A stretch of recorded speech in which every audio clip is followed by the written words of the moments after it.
Got out of the shower a while ago and I was thinking of some stuff.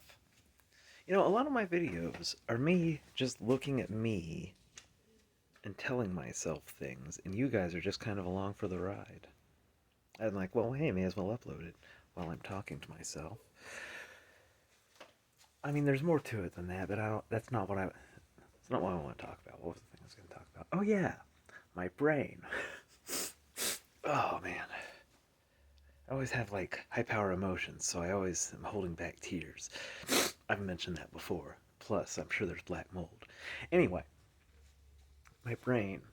I I was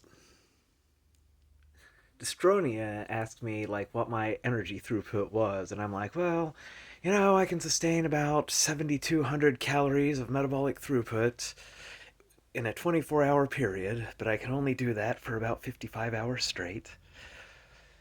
And then when I go into recovery, it's about 2,200 calories a day, which is still more than the 2,000, but most of it's focused on replacing peroxidated phospholipids in my brain. And that's just like one example, because there's actually like a little bit of molecular derangement caused by running your brain metabolism that high and hot for that long.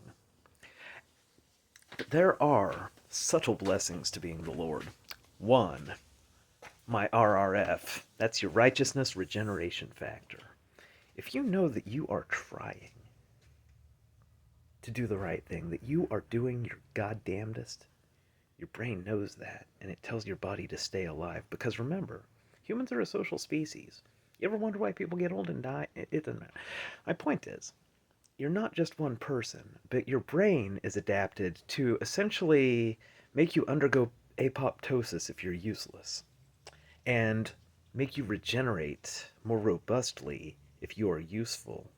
Like, if you are worthwhile to have around, in terms of the tribe, whatever they are. The RRF. But then there's also. I've increased my ontological density by doing the equation so much that I have ontological cohesion that actually extends to my biological mechanisms, essentially making it more difficult to permanently injure me. So, I mean, it functions by altering the stochasticity of the molecules in my brain. No. It's too far, too far. Right? So, the long and the short of it is, like, I do brain damage that to another person could take months to recover from. But then it just kind of heals. And it's like, well, Lord, why would you do it that way? Like, why just give yourself an IQ of 121, considering you have to do this god shit and basically overclock your processor, and, just burning through your physical substrate, have to take a few days being retarded and low energy? Is that the most efficient way to do it, Lord? You know what? This is a philosophical answer. I better get the Delta 8.